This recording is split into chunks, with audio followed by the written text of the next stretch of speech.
नमस्कार दोस्तों, स्वागत है आपका हमारे YouTube चैनल पर। फिर से उपस्थित है एक नई कहानी के साथ। ये कहानी ऐसे वीर जाट योद्धा की है जिसके डर से दिल्ली का शासक भी युद्ध न करने की भीख मांगता था। परंतु हमारा दुर्भाग्य है कि चाटुकार इतिहासकारों ने ऐसे योद्धाओं का इतिहास ही दबाकर रख दिया।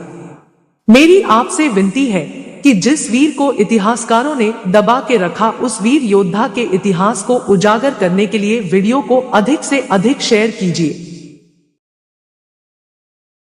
दिल्ली के शासक नजीबुद्दौला द्वारा छल से महाराजा सूरजमल जाट की हत्या के समय उनके ज्येष्ठ पुत्र हिंदू वीर शिरोमणि महाराजा जवाहर सिंह फर्रुखनगर में थे। उनको अगले दिन इसका समाचार मिला तो वे क्रोधित व व्याकुल हो उठे। उनके मन में प्रतिशोध की ज्वाला उठने लगी। उधर भरतपुर में उत्तराधिकार के लिए लड़ाई शुरू हो गई व षड्यंत्र रचे जाने लगे। यह पता चलते ही जवाहर सिंह ने सभी को फटकारा व घोषणा की कि महाराज के साथ हुए धोखे व उनकी हत्या का बदला लेगा। प्रजा व राज्य के सम्मान के लिए वह ये कार्य करेगा और इसका कुछ समाधान होने के बाद ही उत्तराधिकार की बात होगी। उत्तराधिकार और राजपाट के लिए लड़ते हुए शर्म आनी चाहिए। यह सुनकर सबको अपनी गलती का एहसास हुआ व विरोधी अपनी चौकड़ी भूल गए। उसके बाद महाराज जवाहर सिंह दीग पहुंचे और पिताजी की शोक सभा के पश्चात सबका समर्थन इकट्ठा किया। अपने पिता की शोक सभा के बाद उन्होंने प्रतिशोध की बात दोहराई व अपनी रणनीति बताई। जनता ने भी उन्हें खुला समर्थन दिया। उन्होंने गोवर्धन में महाराज की छतरी बनवाई, जिसके पश्चात सूरजमल के ज्येष्ठ पुत्र होने के नाते और राजनीति में कुशल जानकर 30 दिसंबर 1763 को कुलपुरोहित घमंडीराम व राजगुरु महंत रामकिशन ने उनका राज तिलक कर दिया। फिर उन्होंने आसपास के पड़ोसी व अन्य शक्तिशाली हिंदू राज्यों को पत्र लिखे व दूत भेजे कि अब दिल्ली को आजाद कराना है। उन्होंने सिखों व मराठों को भी पत्र लिखे और कहा कि वे उन्हें कीमत देने को तैयार है और इस धर्म कार्य में उनका सहयोग करें। पेशवा को अपने मित्र से पत्र लिखवाया कि हम आपके हितैषी और आज की स्थिति में जवाहर आपका सब हिंदुओं में एकमात्र व सबसे बड़ा हितैषी है। उन्होंने अपने राज्य के सीमावर्ती क्षेत्र से रुहेले व अन्य मुस्लिमों को खदेड़ दिया।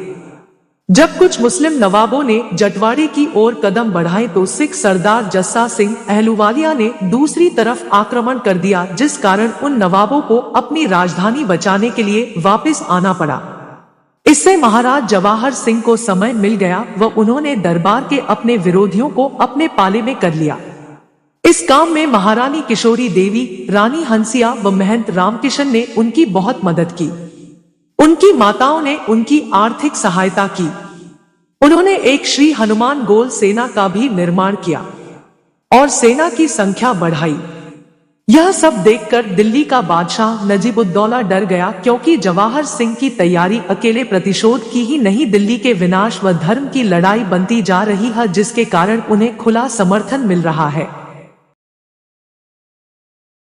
उसने जवाहर सिंह को पत्र लिखा व क्षमा मांगी और खुद को निर्दोष साबित करने की कोशिश की। मित्रता का हाथ बढ़ाया और शांति के लिए भीख मांगी। उसने कहा कि वह पराक्रमी महाराजा सूरजमल के बेटे से युद्ध नहीं करना चाहता। इसमें बहुत नुकसान होगा, मैं बर्बाद हो जाऊंगा तो क्या आपके पिता वापस आ जाएंगे? इसमें बलूची डाकुओं की गलती है, उन्होंने महाराज के साथ धोखा किया है। नजीब ने अन्य मराठा व जयपुर आदि हिंदू राजाओं को भी जवाहर सिंह को समझाकर रोकने के लिए पत्र लिखा, लेकिन सब व्यर्थ गया। अब जवाहर सिंह ने लगभग 90,000 से 1 लाख की हिंदू सेना तैयार कर ली थी। दिल्ली में युद्ध लड़ने की बजाय खुद को बचाने की तैयारियां हो रही थी। उन्होंने फाटक बंद कर लिए व बादशाह ने खुद को सुरक्षित करने पर ज्यादा जोर दिया। इस युद्ध को दूसरे पानीपत के युद्ध के रूप में जाना जाता है, क्योंकि मराठा व अब्दाली के पानीपत संग्राम के बाद यह दूसरा मौका था कि एक बड़ी संख्या में व पूर्ण तैयारी के साथ हिंदू सेना संस्कृति व देश की रक्षा के लिए मुस्लिम सत्ता से भिड़ने जा रही थी। इस युद्ध का अब मुख्य मकसद दिल्ली से मुगल सत्ता का विनाश बन गया था। बंद कर लियो फाटक भाई, जवाहर आवेगा। गुस्से में है लाल सूरज का मुगलारी, दिल्ली न छोड़ेगा। कट्ठे होके छुप जाओ सारे, एक एक न कसूता फोड़ेगा। दिल्ली विजय अभियान 1764 का विस्तार से वर्णन। महाराजा जवाहर सिंह ने एक विशाल समारोह करके जनता को एकत्रित किया व ओजस्वी भाषण दिया कि हमें महाराज के साथ हुए धोखे व उनकी हत्या व पानीपत के हर सहार का मुगलों से प्रतिशोध लेना है और दिल्ली को आजाद करवाकर अपने धर्म व संस्कृति को आजाद करवाना है, भले ही इसके लिए कितना ही संघर्ष क्यों न करना पड़े। यह सुनकर नागरिकों में हौसला आ गया। युवक सेना में भर्ती होने लगे। उन्होंने सिखों, मराठों, गोहद, जयपुर आदि अनेकों हिंदू शासकों को पत्र लिखकर सहायता मांगी व कीमत देने का भी प्रलोभन दिया। गोहद, मराठों व सिखों ने सहायता देने का वादा किया। इस तरह महाराज ने 20,000 मल्हाराव होलकर व 15,000 सिख जाटों और गोहद की 5,000 सेना समेत लगभग 1 लाख सैनिकों के विशाल दल के साथ दिल्ली पर फिर से हिंदू संस्कृति को मजबूत करने का इरादा किया। उन्होंने भरतपुर दुर्ग के महलों के सामने हनुमान जी की प्रतिमा लगवाई और पंडित रूपराम कटारा को काफी आभूषण व धन दान दिया। फिर उन्होंने अपने कुलदेव भगवान लक्ष्मण व कुलदेवी माता राजश्री देवी की पूजा की और गोवर्धन की तरफ से दिल्ली दरवाजे से गिरिराज महाराज का नारा लगाते हुए दिल्ली के लिए प्रस्थान किया। गोवर्धन में उन्होंने अपने पूर्वज श्री कृष्ण भगवान की पूजा की व महाराजा सूरजमल की समाधि से आशीर्वाद लिया और फिर बल्लभगढ़ में जाकर अपना डेरा डाला। उधर दिल्ली के मुगल बादशाह की घिघी बंधी हुई थी। वह बार बार पत्र लिखकर जवाहर सिंह को युद्ध न करने के लिए गिड़गिड़ा रहा था। मल्हाराव भी अपने 20,000 सैनिकों के साथ आकर मिल गए। बल्लभगढ़ में 4 अक्टूबर 1764 को दशहरे के दिन उन्होंने पूजा की व दान दक्षिण करके दिल्ली पर आक्रमण कर दिया। उन्होंने नजीब की सेना के छक्के छुड़ा दिए। मुगल सैनिकों की देह को जटवाड़ी तलवारों ने चिर दिया और दिल्ली में दाखिल हो गए। उन्होंने नजीब को खुले में आकर लड़ने को कहा ताकि दिल्ली की जनता को परेशानी न हो, परंतु कायर नजीब नहीं निकला।